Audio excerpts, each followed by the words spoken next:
Life isn't perfect, and neither are we. Nope. But we know how to face our fears And have some fun. and talk about all the messiest things of life. Like the messiest things. Get connected to yourself, get connected to others, and get connected to the life right in front of you. This is The Connected Life with Justin and Abby. That's me. That's you. And you. Well, you have luscious lips. I do not want to be sitting here for this conversation anymore. I was just going to start it with, you have luscious lips, Justin. Yeah, what I do like is that you started saying, well, you have luscious lips. And then all you hear is giggling in the background. I was like, what's happening? Who's she talking to? No, they're my lips. They're very luscious. Abby's lusting after her husband's lips, and I've been subjected to it all morning. Pietze had to watch Abby tackle my lips. Oh, that's true. In the office kitchen. Your lips are very tackable. Tackleable? Tackle. You know what is amazing is that God literally built our hormones to make us want each other. You mean human beings? Yeah. Yeah. He's like, you have to be around them. It's actually fascinating because I feel like if he didn't, girls would never have sex with boys. We'd be like, this is gross and disgusting and I'm not going to do it. Ew, why would I do this? Gross. If our bodies didn't love it, is that what you're saying? Yeah. Uh-huh. Yeah. Mm-hmm. Yeah. Okay. Well, there's nothing that has to do with. Oh, Justin always asks me to intro podcasts, and I'm horrible at it. And I don't know why he still asks me to do it. He always comes up with something hysterical that is amazing, and then somehow it miraculously ties in. I can't think that far in advance. I got one line. Mm-hmm. Your lips are luscious. That's all I had.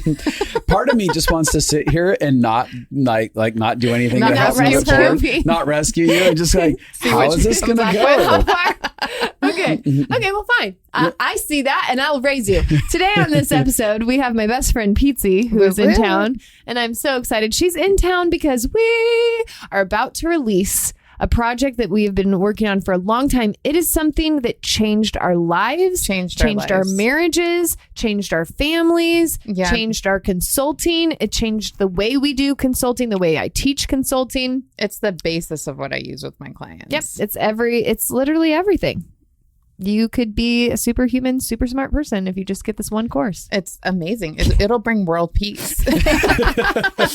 Anyway, she's out here so that we can do the finishing touches. And you're going to want to be looking out for that. It's called The Pathway to Freedom. Yeah, it is. And look what happens when Justin lets go of false responsibility. Like when I was like, I'm not going to be responsible for this whole, how this starts. And you really just jumped into it there. Oh, yeah, I can. Like, hey, look at this. I can. It's just never going to I just need to not show up more often. I'm just going to start out real awkwardly. Yes. It's kind of like the story of Abby's life. Like 100%. Eventually she'll get there, but it's going to start out real awkward.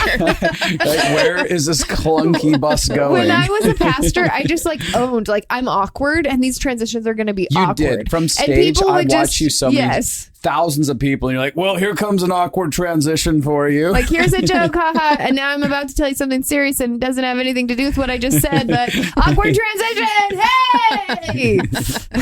Then they're all crying. They don't mind.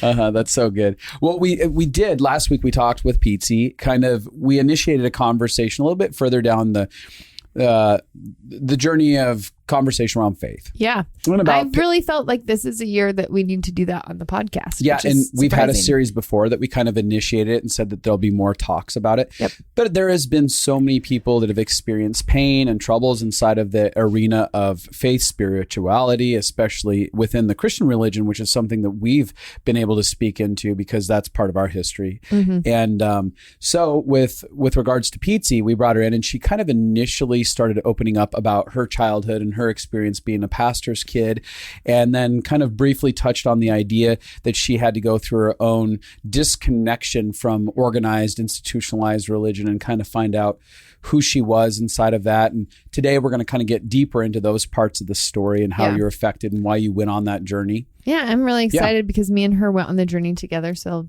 Maybe a little trip down memory lane. A little. So I'm going to hang out in the background and just watch you guys walk down memory lane. As it should be. Don't forget your place. I'm just going to creep. Forget your place. I'm number one. I'm going to creep from the shadows. Just watch. You're a good lurker. You are a good lurker. Okay, so Pietze, why don't we just recap for people who haven't heard anything about you? Yep. Me and Pietze have been best friends since we were 7. 30 years. She's like my sister wife. Oh, it's actually true. It's 30 years. Ugh. I know. It makes me feel like I'm going to throw up. I know. Every time I say that, I'm like, what the? Yeah, that's true. Yeah, but wait, is that true? 30 years? Yeah. Is that right? Mm-hmm. Oh, gosh. Your guys' language is just dripping with ageism. It's disgusting. You've offended everyone over 40 now. I'm just saying it's a surprise. I never thought I'd be able to say I'd been friends with you for 30 years. That's just a long thing. Seriously, that's crazy. Mm-hmm. Yeah, so we've been... Do you guys, one quick question. Do you guys like recognize that you're noticeably less crazy over the 30-year process? Like when you go like, I think we own our crazy more. Yeah, I think we own it more. We're aware of it, and we know how to navigate around it. Absolutely. Are we less crazy? I'll leave that question up to Johnny and Justin. No. You're not doing that to us. Forget it. No, there's no winning in that situation. Yeah. Anyways. So we've been best friends for 30 years. Mm-hmm. And when we met, my parents were like the associate pastors of the church that you went to. Yep. And we lived down the street from each other. That's kind of where we started. And my journey has been growing up in the church my entire life. For most of my life, and I mentioned this in the last podcast, but for most of my life, my parents planted churches. We moved a lot. If you aren't familiar with what church planting is or that term, it's basically just starting new churches. And when you do that, you obviously are starting from the ground up. It's a lot of work, so it kind of becomes the family business. Everybody helps out, So we ran the children, like I ran the children's church and my brother ran sound, and we would set up the chairs, and we were the cleaning everyone was on team. The worship team, and everybody, Yeah, which I think as a kid was actually really fun because kids actually just love being with their parents, And so I think as a kid that was really fun. But then as I got to be a teenager and you start to question things and you start to have your own autonomy, that being paired with my parents going into a really, really difficult church plant and a really difficult season where they were incredibly stretched. We had no money, just kind of created this shitstorm, if you will. Storm. Yeah, of just it being really difficult. Like they felt trapped. And I mean, obviously in retrospect, they say we would have done that season so differently. We would have given up the church. We would have figured out something else. Got into different jobs. Yeah. Because that was the season that kind of marked all of us in a really hard way. Mm-hmm. But, I think that season was incredibly difficult for me because the church was causing my family so much pain, but I couldn't distance myself from it. Right. I couldn't keep myself safe. Yeah. It was our entire world. So the thing that feels like it's destroying my family and taking away my parents, I have no space from. Mm-hmm. I have no ability to get safe in, and I think as a kid, that's really traumatic and really difficult. And you see during that time, I mean, like Abby was like, you were really messed up. I didn't cry for like a year. Yeah. Like as a teenage girl, I just went numb. I just went numb. I mean, like cold and hard and dead inside. Yep. I mean, that's exactly what happened. That's exactly what happened. But then, even for my parents, that was a really frustrating thing. That was really frustrating because they're in the hardest season. And yet, like, especially me and my older brother just kind of spun out. And it made it harder on the family. Yeah. But instead of, and my parents recognize this now, instead of recognizing what was happening and what was going on inside of me, it just came out as like, oh, you look like you're rebellious. Right. Like you have an attitude problem. That's a statement that comes from a lot of parents inside of that space. Oh, you're rebellious. Totally. And they're not, they don't necessarily know or didn't have the tools to investigate and go like, what's really happening? What's the heart What issue? is the heart issue? What's the heart issue? And the truth is that And you were actually one of the least rebellious people I know. Oh, totally. Like I didn't actually do anything. I had a high morality. Yes. Like a high moral line. So I didn't actually do anything bad. But one thing I've realized about myself is that I'm a really deep feeler so I can walk into a room and kind of feel the atmosphere. And because my house felt like chaos all the time and I couldn't escape it, then I also have a strong codependency towards my parents. So then I would run around like, how can I help? What can I do? But it would come out as stress and anger and frustration, you know, So Pietze would like clean the kitchen every day, but she'd be yelling at every of the brothers about why the kitchen was such a mess and what they needed to do. Then all the brothers hated her because she was like decided she was the second mom. She thinks she's helping mom and dad. But then my parents would get upset at me because I was creating chaos in the house. But I was like, stressing mom and dad are working and I need to keep this house clean and I need to keep everything like. So like actually underneath was a kid who felt like I need to help my parents. I want to make sure that things are okay. But I had so much pent up emotion that so it would come out in anger, you know, and I'm a fight type. Yeah. So in the course that we have, we talk through the different ways that triggers show up for different people and how you respond and how you go into survival mode and how that can create chaos inside of your world if you're not aware of it and what it does. So looking back now, I was a strong fight type. So my immediate reaction is to fight when I'm in a situation where I feel threatened. Now, underneath that is a scared, hurting little kid. Yeah. You know, but it's with fight types, it's really hard to see that because they're very prickly, you know, and aggressive. Yeah. I'm a fight type. Surprise to you, Justin, right? Yeah. No, not a surprise. That was dripping with sarcasm. Yeah. It is hard. And I would say you've said the same thing about me, that it's hard that you didn't know I was in fear or in trauma. No, or in I had pain. no idea because there was a lot of fight that came out real fast. And it looked powerful and under control. And you looked like that as a teenager. And now with enough hours with a counselor, I just say, oh, there's a scared little girl. Yeah, exactly. And now with enough hours with a counselor, I say I'm a scared little girl. Me too. Yep, totally. Yeah. And I have a strong fawn type too. So, you know, it's that codependency and then that fight where I feel bonded to like I can't leave because I'm so codependent, but I hate it and I'm so aggressive. Totally. You know, it's a real awful dichotomy. It really sucks to be me sometimes. But anyway, so you know, I could not wait for the day that I broke free from my parents. Yes. The day I turned 18, I moved out. You were out. The day I turned 16, I had my license. The day I remember when Abby got her license because she's 2 years older than me. I was counting down the days till she got her license. So we could have freedom. So that we could have freedom.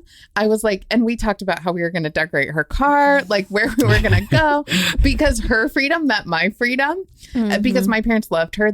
She was like a daughter in our family and she was the favorite daughter. So I knew that I could gain freedom. Yeah, she was the golden child. Yeah. She was the Pietze 2.0. Wanted that. Oh, I wanted that. She was never like mad at me, like, you're taking my place. I'm jealous. She's like, thank God. I don't want to have to be a part of this. Be the family. Buffer. Take my spot.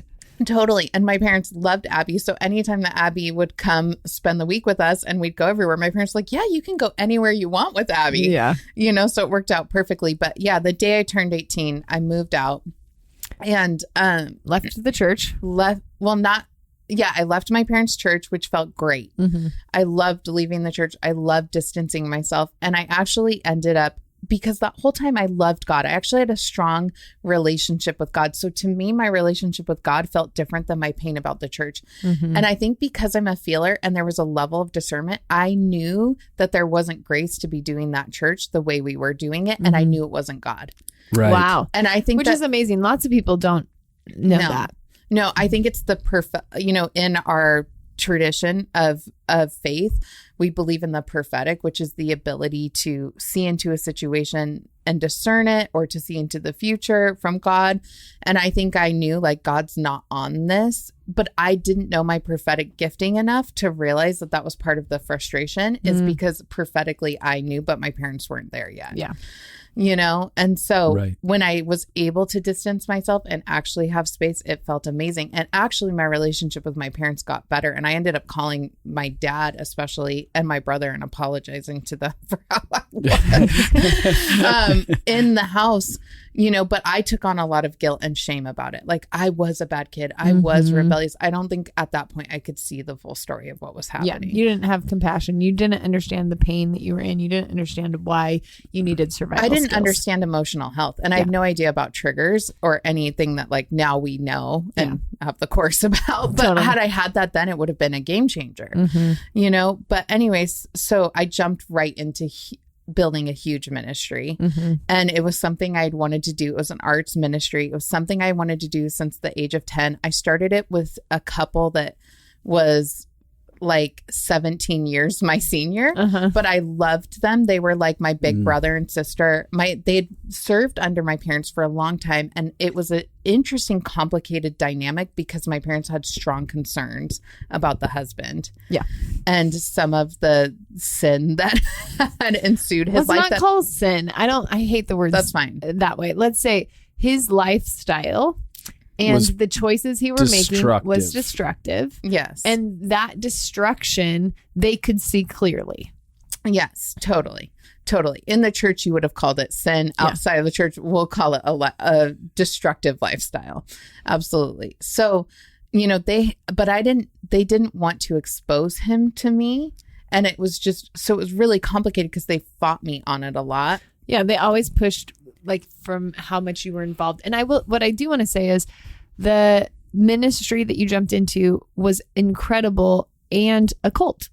Yeah, totally. And the male leader definitely was very charismatic and had very black and white views of this is right and this is wrong and this is what you have to do to belong, and very, very strong opinions about everything. Yeah, totally. And high punishment culture, like you're in or you're out. Yeah, totally. Like you're in or you're out, and like give your whole life to this thing. And because I was and you so can't have close, your own voice, and it's not like you're open to having different beliefs. Yeah, totally. And it wasn't like, when we say that, I think sometimes it's hard because even for me, when I hear those definitions, I'm like, yeah, but I could have left, and it wasn't like anyone was holding a gun to my head. Right. Like I could have at any point said I'm done, but you know that if you were done, that you'd be cut off from relationship and connection. Yeah. Like Right. if you disagreed, it meant disconnection. Yeah. You know, and that's where it kind of has that cult feel because it's really like you're in the in or you're in or you're out, you know? Yeah.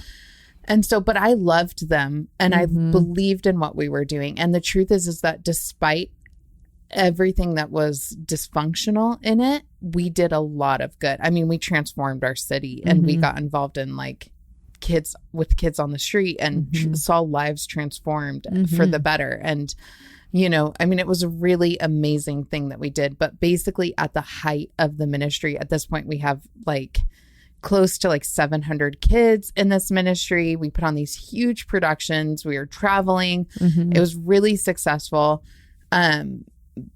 It all blew up in a really horrific way. Dramatic. It Really was like dramatic. 1 week, it was at the height, and they were almost about to release a brand new show. And then the next week it was done. Yeah, we were literally killed. getting ready to release a whole new production. We had been working for over a year on it. Wow. Your lives were literally the production. We were. It was a soap opera. We could have made so much money off of that. The reality TV show. When you say all the details, you're like, wait, what? And then this player comes in, and it was just so dramatic. And my parents at that point had said they had even moved to where we were because this was blowing up so much that they gave up their church to come help us.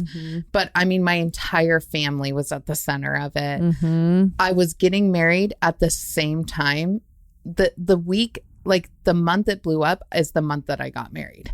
So it was just... That'd be so and devastating. So all of your closest people just went through a bomb, and then you get married. And then I get married. And I think in some ways I look back and I go, okay, thank God I had Johnny and I was getting married because I would have been like a lost little person. And in other ways... And I will say, I do want to say this because we're summarizing because it's such a dramatic story. It'd be like too hard to explain. Or 3 podcasts worth of details. Yeah. But it blew up in a way where people turned on each other for information that wasn't accurate. Yeah. And so blame and accusation. So a lot of people came out conspiracy against Pietze for things that she had no control over. Yeah. And that I didn't actually do. And you weren't around. Yeah. Like I wasn't. Other players created the mess. Yeah. But you were in the way. But I took the blame for it in a lot of ways. And it was nice because my parents were there to protect me in a lot of ways. And they were very protective over me. But it was catastrophic. And I'm a huge people pleaser. So one of my biggest fears is feeling misunderstood and feeling like I'm getting blamed for something when my heart was actually good. And that was this exact situation on a huge level. And it cost me basically every relationship. I lost every single relationship in my life. Minus me. Minus Abby. And your parents. And my parents and Johnny. But man, it's like making me even feel emotional about it because I'm connecting to how big of a deal it was and I was 20 years old. Yeah. So navigating it's a lot as a 20-year-old to have that much success already. Yeah. And then to have that much trauma and blame. Yeah, absolutely. And knowing what to do with it, but I was just devastated. And so in some ways, how do you process that? Your brain isn't even fully formed. No. And it was horrific. And so I think in some ways I'm so thankful that I was married because I think if I had not had Johnny, I don't know what would have happened to me, especially because you got married the year after. That if I had been by myself and you had gotten married, I'm like, oh my gosh, because we were attached at the hip, Were you just, real quickly, reconnecting to the pain in a way that was different than you have before? Or? Yeah, I think in this season, I think even like with us writing this course and I'm taking it deeper, it's some of the concepts that we've come up with. I think in this season, I'm connecting in a deeper way. I don't think I've ever fully connected to how much that season, because I understand now healthy attachment and what it does when that's taken away, and that I lost almost every single support person in my life. And even now I'm recognizing the strain that put on my marriage. So what I was going to say is in some ways it was so good that I had Johnny, and in other ways it created so much. That one event that was so far out of my control created so much pain in my marriage. And in some ways, I, of course, look back and go, oh, had I known, I would have done things different. I would have gotten counseling. But we had no money and I didn't know, And so it's just painful to see. It's painful to understand the depths of how sometimes like things out of your control can not just affect your life, but they can affect your life for years to come if they're not processed well. Yeah. And so I think, it's painful. I think I've had a new level of my dissociation bubble pop around it, which is really healing. Like I'm really discovering it, but the pain is very much on the surface. And I actually think what you're saying is one of the most common feelings that people have with church hurt is that feeling of disconnection, losing secure attachment. Yeah, totally. And I actually see both sides. Like I've had people who bounce out of my life because they change their entire lifestyle, and I've never thought, oh, I don't want to be friends with you because of that. There is sometimes a natural disconnection when you aren't doing the same things anymore. Totally. That feels, and that's the natural rhythm of friendship. Yes.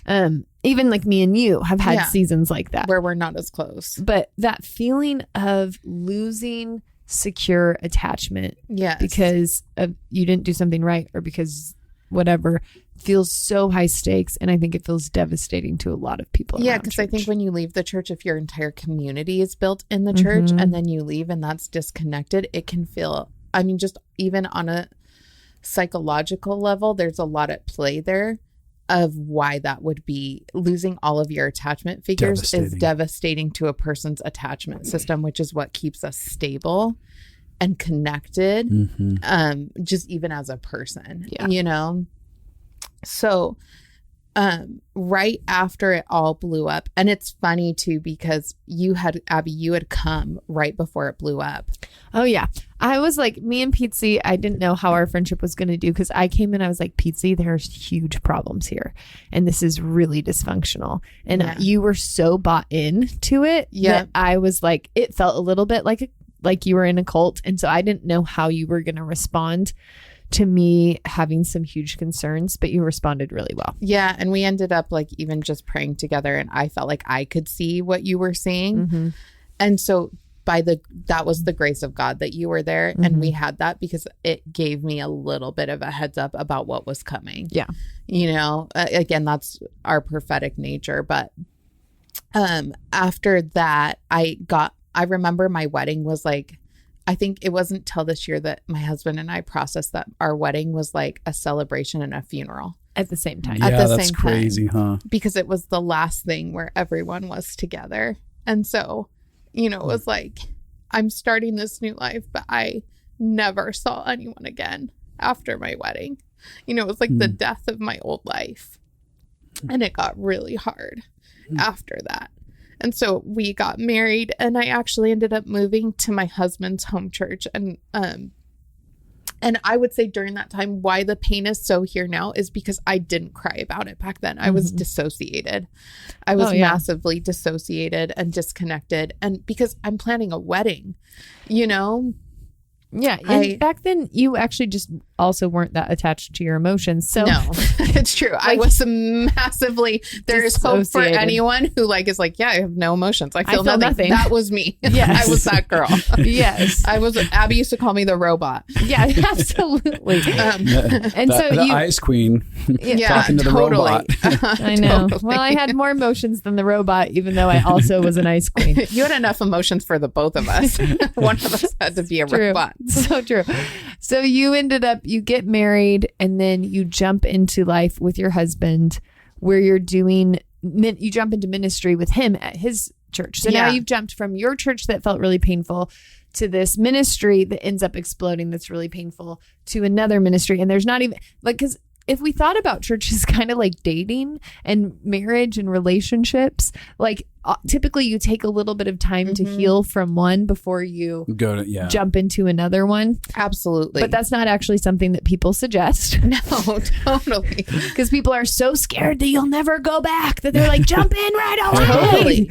But oftentimes you end up in another place where you're in the same cycle because you didn't get to process your pain. Yeah. So we went on staff at his church, and it was fine, but you see me during that time start to slowly unravel. And I remember it was actually me and you had an argument. And after that, I started being able to not breathe. And literally it was so dramatic. Everyone thought I was dying. I got rushed to the hospital. The doctor thought it was like a lung clot. And it turns out I was having panic attacks because I had not processed any of my emotions. And I remember one night I just quit life, and I called my husband. I was supposed to be at youth group because we were youth pastors. And I called him and I was like, hey, I can't come. And he's like, okay, yeah, take the night off and don't worry about it. You can come back next week. And I was like, no, I can't come back next week. I feel like I've run a race, and I'm basically, my face is in the mud, and I can't get back up, and I can't keep running. I'm so done. And not only can I not do this anymore, I don't think I can go to church anymore. It was like, I was just done. The dissociation bubble had popped. I was having panic attacks all the time, and I just hit my wall, and I was done. And he was like, okay. What do I do with this? I gotta go. See you later. I gotta go leave this thing. What, Johnny's 19 at that point? Oh, 18. No, he was 19. He's 19. Yeah. He was 18 the day we got married. And then he turned 19 the next day. And I mean, amazingly, we'll hear his side of this because it affected our marriage in a huge way. But I feel so bad for him looking back, because I'm like, what do you have this, we're in ministry. This is our job. You have this broken wife. Sorry, I smacked the. Sorry.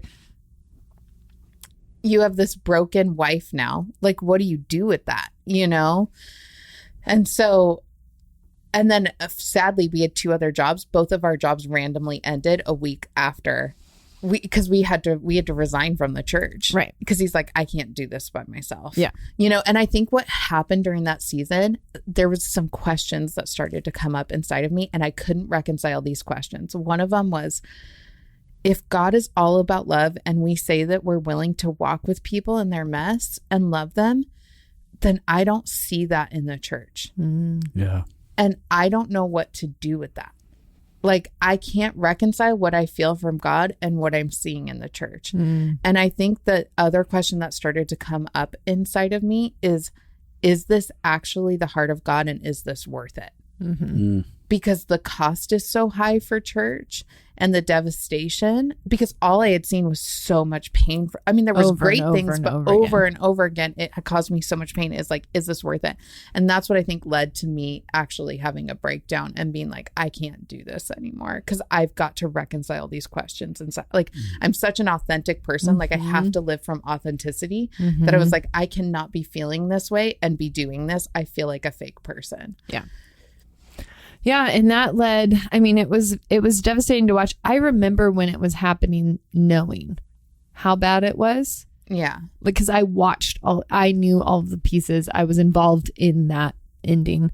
And I remember thinking, of course you're having panic attacks. This is freaking crazy. Like, no, the amount of trauma that just happened is crazy. You lost everyone at once for something you didn't do. And so it was interesting to see. But ultimately, one of the best things that I think happened to you, because I've watched other people who were around you who didn't actually get to go on the deconstruction of their faith journey in that season. And it cost them more to not actually get to go on that journey. And so I kind of want to talk about the next, the 5-year overview of what that led to for you, and the process and the questioning and the journey that you went on. Yeah. So from there, it was about it was a 5-year journey of leaving the church. And I remember at the beginning of that journey, anytime I would pick up a Bible, I would feel like I was going to throw up. I'm not even kidding. The emotional demons. I'm just totally. But it was like, it was so painful. Like, the emotional reaction inside of me wasn't even just like, symbolized. I'm not choosing this. It was like, I can't even do this. Everything it symbolized, all of my pain was caught up in that. And I had told God, I said to God, I was like, listen, I know that you're real, because I've had too many experiences, too many crazy experiences to say that you're not. Like, there's no way I could denounce you. I know that you're real. That was my exact journey too. Yeah. But I don't know what I think about you. Right. And it's all on the table, and I need time to sort it out. And it's weird. It was this weird thing, because I felt his like love over me even when I said that. Like, I could feel his like, okay, this is what needs to happen. I'm with you. It's all on the table. Let's sort through it together. And I cared about what he thought about me, but I didn't want to care. So I remember every day I went back to school at that point, and I was commuting. I was in a horrible our circumstances got really hard after that. And I was in a pretty bad circumstance, but I was very alone, by myself, isolated. And I was driving to school every day in Wisconsin, the worst winter in 30 years. And I would just cry. And I would be like, I would yell, cry. I would scream at God. I would let myself experience whatever emotion without feeling shame and without saying that you shouldn't feel this towards God, or you shouldn't feel this about the church. Because I had said everything's on the table, and I felt even God being like, I'm with you in that. Everything's on the table. It gave me permission to actually let myself be honest with what I felt, rather than being like, well, you shouldn't feel that way. You shouldn't have pain with God like this. Like, he's God, you know?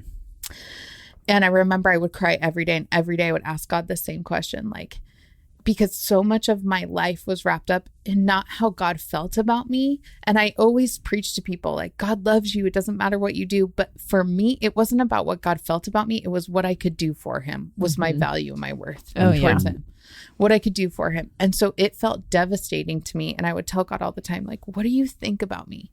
Like, not only do I not want to go to church, not only do I not want to be on leadership ever again, I don't want to step foot in a church. And not only do I want to never step foot in a church, I don't even know if I want to be having this conversation with you right now. But then I'd be like, what do you think of me? Like, what do you think about that? And every day, like I would hear God say, yeah, I just love you. I just love you. And it would piss me off. Like, it would piss me off because I didn't want him to be as good as he was. I was expecting to find like, no, like underneath there was shame. So I was expecting to find a God who was like, yeah, like you suck, pull it together. You know, I think that that's what I was actually like what I found was like someone so loving and so gracious, and I had never experienced that in the church. Everything was fear-filled. And like don't let yourself ask those questions. Don't let yourself go doubt. That's fear. That's giving room to things that are harmful. Yeah. And I remember one day every day I would ask that question, probably for 3 months.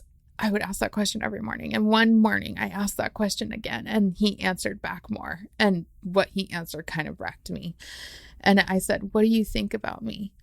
And I went through my thing, and he goes, I just love you. And the truth is that I love you so much that if the rest of your life was spent just learning how much I loved you, it would be a life well spent. And I don't need you to do a thing for me.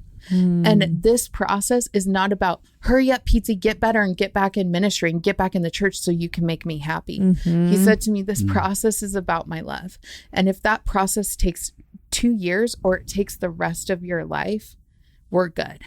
Like, I am so happy. I will be so thrilled that you just know how much I love you. And I just felt like he said, we're going to walk through this. We're not going to rush. I'm going to hold your hand and we're going to walk through this together, and you can take as long as you need. And from there, because it was at that 3-month mark when he answered back, I was at my lowest moment. I was at a point where I thought that I might leave my husband. And I was so I had lost everything, and I was so broken, and I had nothing. And I think, you know, I was so alone and so isolated, and I found him.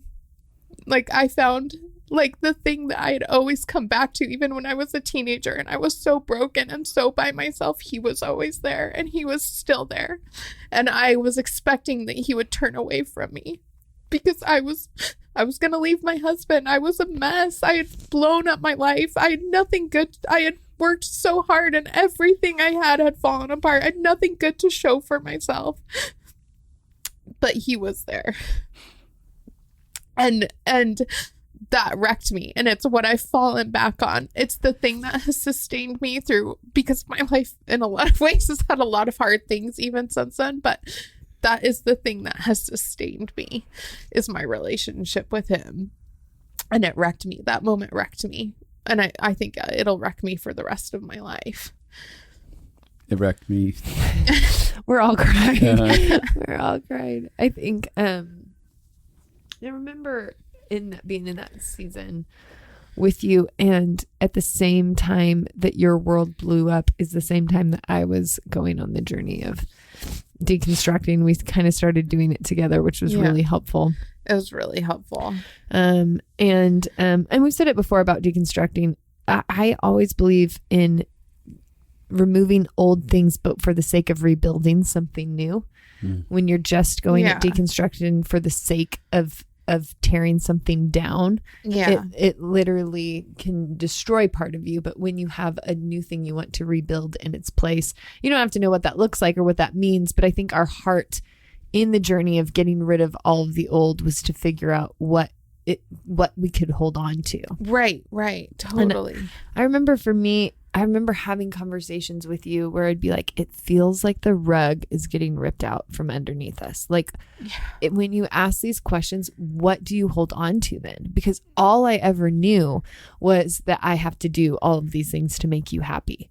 To make God happy. Yeah. Like, all I ever knew is that, like, I'm sitting there listening to your story, and I'm like, so much of what religion teaches us is that God cares about the world more than he cares about us individually. Totally. And that what is most important is that we stuff down what we need and what's going on with us so that we help everybody else. And I don't want a selfish world either. No. But I think it's been an extreme, because I remember in the season for me of deconstructing, it was him over and over again being like, I care more about your heart than the rules you've been following. I care more about your heart than all the things you think you should be and how it should look. Like, I actually care about you being okay. Yeah. Not just you doing the right thing. It's not about just doing everything perfectly. It's about, and that is, to me, the difference of being a robot or being in a relationship, is actually believing, no, God,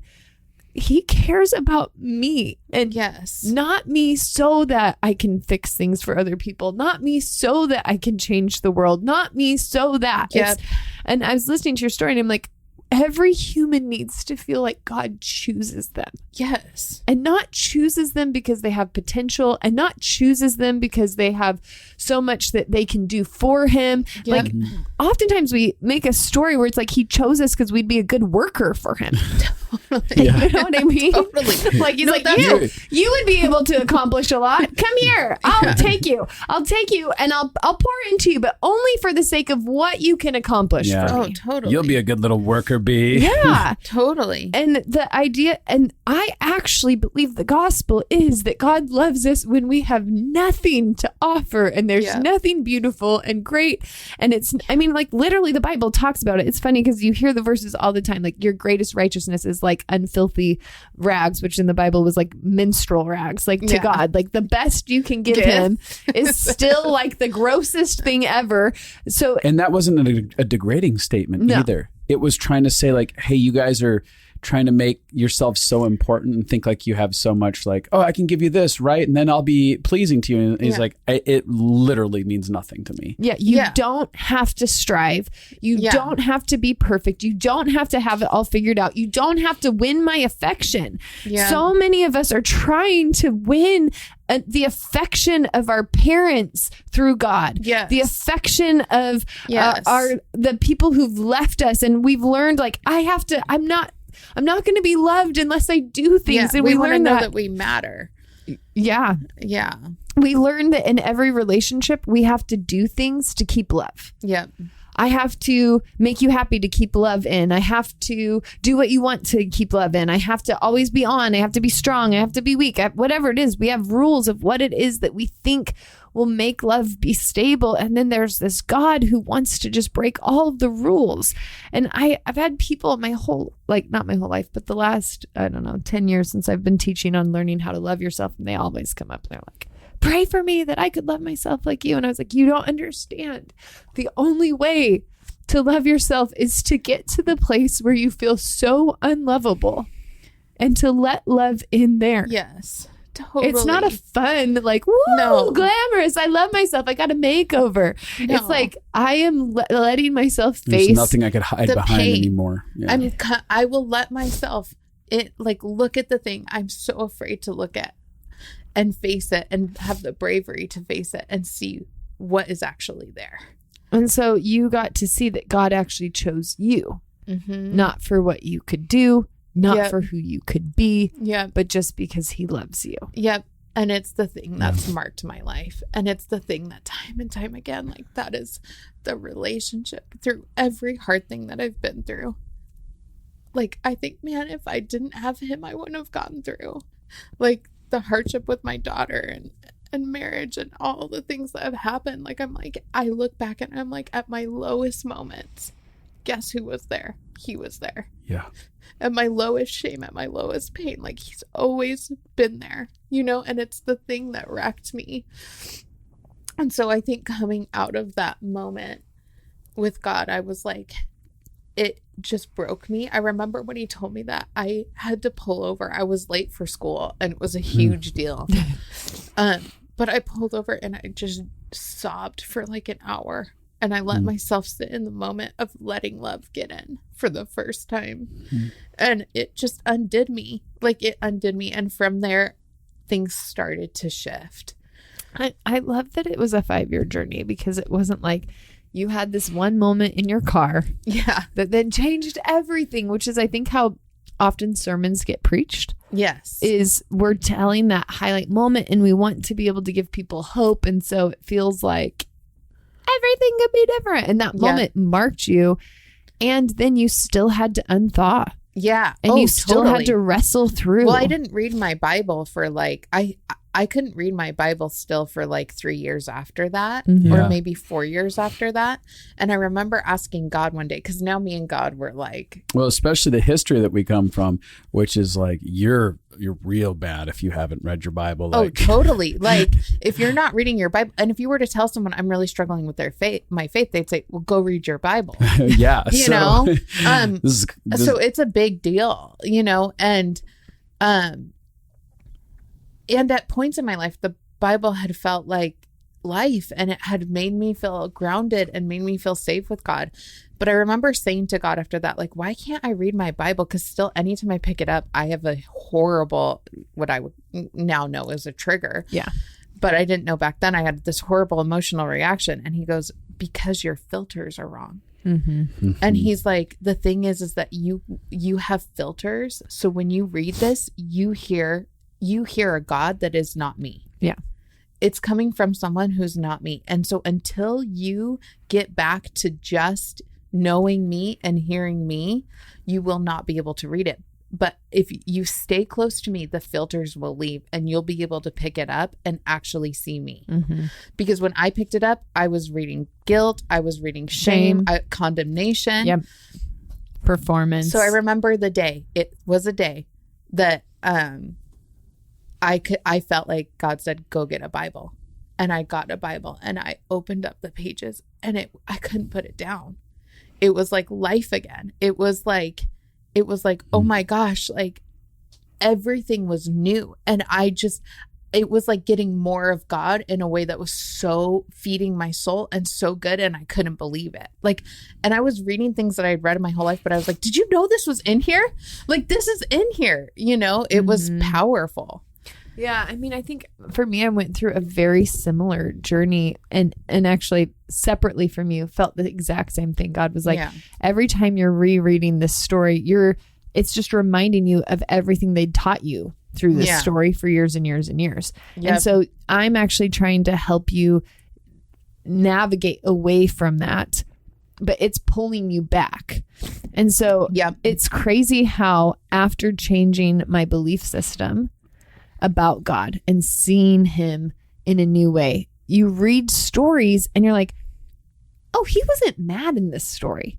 No. I've always been reading it as he was mad. Totally. Oh, he's actually really kind. Oh, he's being playful here. Yeah, totally. Oh, he's like joking around. It's a completely different journey. Yeah, it's the difference between when you read like a text message from a parent and it says, you need to come home now. Yeah. And you hear, you need to come home now. And hey, kiddo, you need to come home now. Yeah. You know, it's like totally a different emotional state that you even read it through. If only the Bible had emojicons. It'd be seriously. Much easier to understand. Smiley face. Wink, wink. Hands.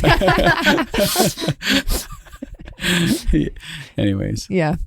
Yeah, it's so true. We all were like, yeah. Okay. Yeah, we need emoji. I think that the emoji Bible. That was a thing that deeply shifted for me. Yeah. Is I went on a very similar journey. And it was all of a sudden as I re-picked up the Bible, and it was to the idea of this is a kind and tender and caring father, and he's having a conversation with humanity in the midst of our humanity. And I was like, oh, what could actually be the tone of a good dad as he says, hey guys, here's an idea, don't do this. Yeah. Let's have a dialogue. Yep. And one of the things I think, Pietze, you gave yourself permission to question all the rules and the things that you'd been following. And I mean, I think that is an important part. And one of the things, Justin has such a good idea of the concept of sin. I'm going to say it like that for all of the people who love that word so much. And this is really what I think grounded me, because I met you in my deconstruction season. Yeah. Which praise. I needed somebody who was wild and free and who you saw God like no one I'd ever met, like your version of God. I was like, that's I mean, that's him or her, or that's God. And so, but your ability to explain his nature inside of, so I mean, a lot of it was rules. I grew up with a lot of rule systems. You do the rules, you make God happy. And they teach you in church that when you do the rule, you don't do the rules, it makes God sad. Yeah. And so, and you've learned often from childhood that if your parent is sad, they remove connection from you. Yeah. And so it becomes very high stakes, and rules become the way that you relate to God. And so then your relationship with him is based I remember years where half of what maybe 90% of what I talked to him about was how sorry I was for all the things I was doing wrong. Right. And that was what our relationship was, which now that I'm an adult, I think through like, what if my relationship with Justin was me only telling him everything I did wrong? And exhausting. Yeah. For me. And it wouldn't be an emotionally I'm like, connecting. I don't feel connected. I don't need to hear any more of this. Yeah, you made a mistake. Yeah, there wouldn't be input from you, and there wouldn't be love, and there's so much more to life than just failure. So much more to who you are. Yeah. Anyway, would you share about kind of your belief system? Yeah, one of the things I do want to say is that people really love rules, because if they can understand the rules of like this system with a creator, then they can play within those rules and they can control God's love. So it's the idea of like, I have to actually have faith. If there's no rule, if I'm not living according to just rules, I'm having to actually live by faith. So this idea of trust, like I trust that you love me in the midst of this, even when I'm making messes. But people love to engage this idea of like, tell me all the rules real quick. Because then I know that I'm in control. I'm in control. I will follow these. You will have to accept me. You will have to love me. Yeah. You will have to choose me. Yeah. And so that's where we as humans, again, are getting our value out of, is finding the rule system and following it. Yeah. And that's also, you live by the rules, you die by the rules. Yeah. Live by the law, you die by the law. Yeah. So that same law that you've now followed so strictly, when you fall off the bandwagon and miss it because it's a system that you've set up inside of yourself of value, now when you fall out of that, the realm of those rules, now all of a sudden you're dying by it. You're feeling disconnected. You're feeling abandoned. You're feeling alone. You're feeling rejected. You're feeling shame. And so, the Bible talks about like, it wasn't, the law in itself wasn't bad. It wasn't wrong. It was just that we were utilizing it as a way to control connection and relationship and love with the Creator. So to me, when I look at my sense of right or wrong, good or bad, right or wrong, good or bad is something that is subjective, in the sense of we can move that line inside of our hearts and our minds. Like, is this really that bad? Is it really that good? And that's a conversation of when you get into relationship with judgment, judging what is right or wrong, good or bad. The filter or the line is moving all over the place. Yeah. And really, it doesn't say anything about the byproduct of, let me back up. The idea is this: when we look at it, how do I re-articulate this? God looks at us and he goes, it's not about right or wrong, good or bad. It's about life or death, creation or destruction, right? I want to add in, even it's about connection or dissociation. Right? And it's about what I call the value tree. So when I, at the core of myself, have a sense of worth and value, I will make creative, life-giving, connective decisions. Like when something inside of me says, oh, I'm worthy of love, my life matters, people care about me, all of a sudden I'm going, I don't want to go down sabotage this stuff, because I actually care about Justin, and I care about the people around me, and I feel cared about by them, and I love the ecosystem, the relational ecosystem and the life ecosystem that I create over here in creation. So when I look at people who are in very destructive cycles of life, heavy drug addictions, and name whatever it is that they're lost in, that's actually hurting themselves deeply, I'm looking at that individual and I'm going, they don't really know how valuable they are. Yeah. At the core, they don't know how much worth there actually is. This isn't about, this is a bad person. This is about a person that doesn't know the enormity of God's love for them and the intelligent design for their life. Because if they ever got connected to that reality of that truth, their entire identity would change and they would suddenly walk away from these things and go, I want nothing to do with that. I don't want drugs anymore inside of my life because I actually want to be here present in this earth because there's a solution to my pain, which is love. There are relationships that are worth experiencing and I am worth experiencing. Yeah. So that's kind of how my core value system like unfolds and the way I look at stuff. So even when there's actions that I'm looking at partaking in throughout my life, I'm actually playing the movie out and going, does this align with the idea that I am a worthwhile, loved, chosen son of God? Yeah. So for you, you're like, I believe I would be loved if I had an affair on you. I believe God would love me because I don't believe that it's based on my behavior. Mm-hmm. But I believe that it would cause a lot of pain and a lot of destruction to my own soul and to you.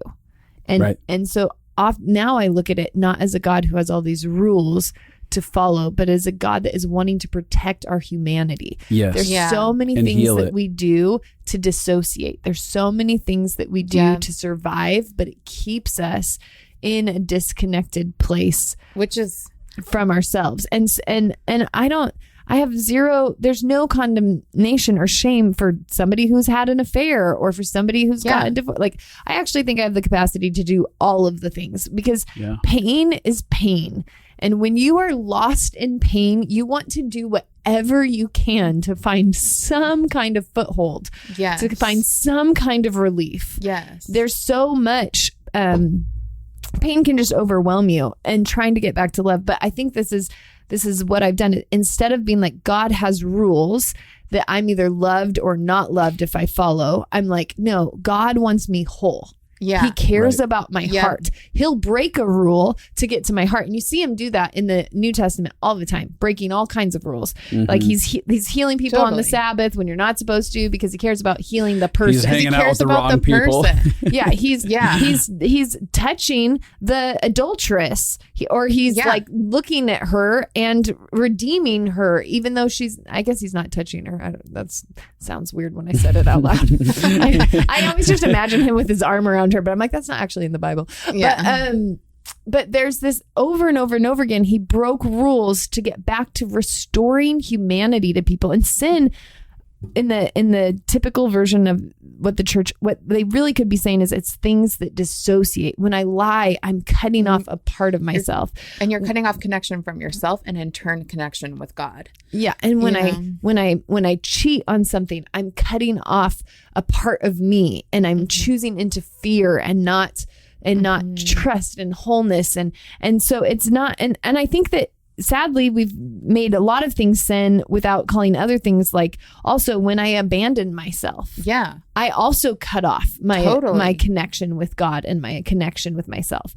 Also, when I yell at a stranger, I'm cutting off part of my humanity by doing that. And so it doesn't mean I'm not now looking around my life being like, what are all the ways that I'm failing? But my goal is now wholeness, which is being more human, more connected to myself and to others. Yeah. Yeah. Like that feels like, so my core values are like, I can totally, like, I can't drink because of the diet that I'm on. But if I could drink, I'd be like, I can totally drink. I don't feel like there's a law that I can't do that. But I would watch how I was using it. Yes. Am I using it to stay disconnected from myself? Dissociate? Am I using it to dissociate? Am I using it as something that is a crutch all the time? Yeah. And even then I might be like, I'm using it tonight as that. Yeah. But I don't want to use that as a lifestyle because I want wholeness. And so I think there's these things where people lose the heart of God and think he just wants us to follow these rules to prove that we love him. Yeah. When he's actually wanting to protect our hearts and our humanity and our ability to feel and our ability to heal. I think of, to kind of, as we start wrapping this up, I think of all the thou shall nots. Yeah. And when it's an angry dad, it's thou shall not.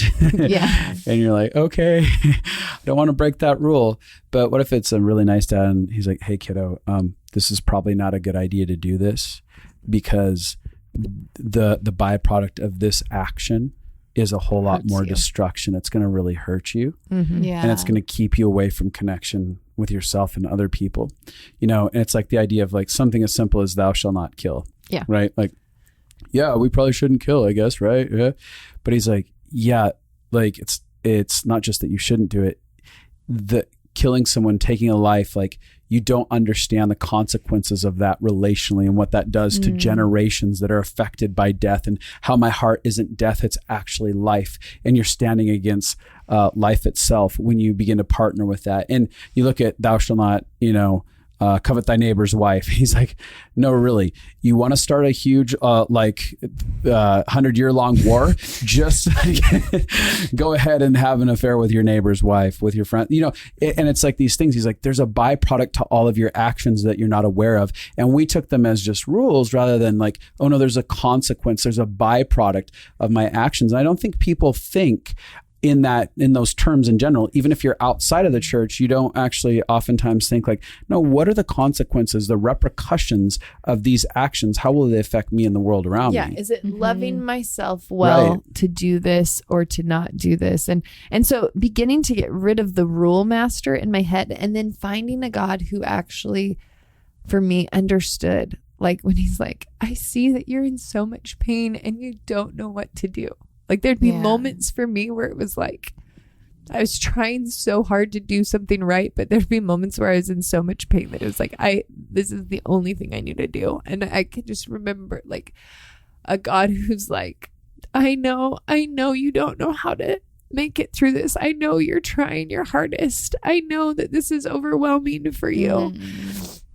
And there would be times, like I remember there would be times when he'd just be like, I honestly felt like he didn't even care about the thing that I thought was so important. That I was like, I know I'm choosing destruction in this moment and I don't know how to not choose destruction, and I want to not choose it, but I literally am so broken on the inside. I don't know how to not choose destruction, but please be with me in it. And him being like so kind and in it with me, and like, I love you. I'm here. I know, baby girl. I know how much pain you're in. I know. And then there would be times where he'd be like, okay, but you can choose out of this. Yeah. There were times where I literally felt like he just met me in the pain. And then there were times where he was like, no, but actually today you can. Yeah. Yesterday you couldn't, but today you can. And today, if you don't choose it, it's because you're choosing not to. Yeah. Like, and there was like, so just this relational thing. And I just want to talk to anybody who's out there, like, there is a God that when you have nothing left will not leave. Yeah. When you have no hope, when you are in the middle of a drug addiction, when you are in the middle of doing things you don't want to do. I remember this girl coming to one of the groups that I led, and she's like, I'm having sex with this guy who won't even date me, and I don't have enough self-worth to stop doing it. And it wasn't even like, we weren't even talking about the sex as the issue. We were talking about her broken heart because she couldn't get herself to believe that she was worth enough to not do that. And there's a God that will never turn his face on you in that place. Yeah. Who will always love you there. Yeah. And I think the beautiful thing is not only that, when you face the thing, when you ask the question you're most afraid of to ask, which is, what do you think of me here? You will actually be met with a God who loves you wholeheartedly. The thing that you're afraid of is that he'll turn from you, that he's already rejected you, so you have to reject yourself, but you actually find the opposite. Mm-hmm. And I just want to remind people, like, there is so many experiences that you have of church, that you have of bad representations of God. And one of the things I love most about you, Pietze, and you, Justin, and really probably me for myself, is if I do say so myself. when you find God outside of those places and you actually connect to love, there is there's a security that can come. There's a love connection. There's like actual intimacy. And we're going to share a little bit in another episode about Pietze's journey, because it didn't just end with her walking away from the church. Actually came back into the church. And it was a huge triggering experience, but a huge part of healing and transformation and full circle. And I think there's things that would never have gotten healed for you if you wouldn't have faced. No way. I'm so thankful for the journey. A lot of redemption came from you having to face the all pain. of the stuff. And I think for me, that's the same journey. Same with you. I know when we got involved with church, it was everything against what you wanted. Yes. And you had to hit your deepest points of pain. Yeah. And you wanted to run, and you had lots of triggers with leaders. Mm-hmm. But it's been really good. And the deconstruction process, even for Pietze, once she did it once, she was able to go back into church and posture herself differently in church so that it didn't actually become her God in the institution, so that then she could. And same with me, I was able to enter in and not have it fully consume me and still find my place outside of that. So I just want to encourage you. The one last thing I wanted to say is, I love Pietze asking the question, what do you feel about me? I just want to say that there's some people out there that there is such a strong voice of accusation and self-hatred that when you ask God, what do you feel about me? You hear, I hate you. I'm not happy with you. I'm not pleased with you. And I just want to tell you that is not the voice of God. No. Yeah. And it's so easy. I mean, there's been lots of seasons in my own life where all I could hear was the voice of accusation. And that voice tells you that you're worthless, that you'll never be enough, that if you just tried harder, that if you were already better or whatever. The voice of accusation is crippling. And now I know it and I can recognize it, and I know that it's not the voice of God. But some of you out there have heard it and you believe that that's what God feels, and you believe that that's what he's like. And I just want to tell you that it's not true. Yeah. So good. Well, thanks for joining us on this. And we're going to hear more about Pietze's journey herself, how she kind of came back around and what her process was. And if you're getting anything out of this, remember to rate, review, subscribe, and share. And another little fun side note on a practicality is that along with the launching of this new project, we're also launching a new website. Because that clunker that we've had up has needed some work, and we've been working on that for 2 years on and off. That's what happens when I got sick. It just stalled the project. Yeah, but it was worth it because the new site is beautiful. Aww. Yeah, so that's going to be coming up in August. That's going to open up, and we're going to open up all the stuff for you guys' new pathway to freedom is coming out, and we're doing an immersion program with it because it has just changed the game. The immersion people are finding their best friends. It's in unbelievable. The immersion program, people are finding their tribe, their people, and doing the work with a group of people. Ruth talked about on the podcast earlier how going through an emotional process with people makes the healing process so much deeper, richer, quicker. And me and Pietze are actually going to maybe only one time lead in the immersion program the way that we'll be leading this time. So we're get excited. ready to sign up. Sign-up's in August. The course will start September 29th. Later, Gator.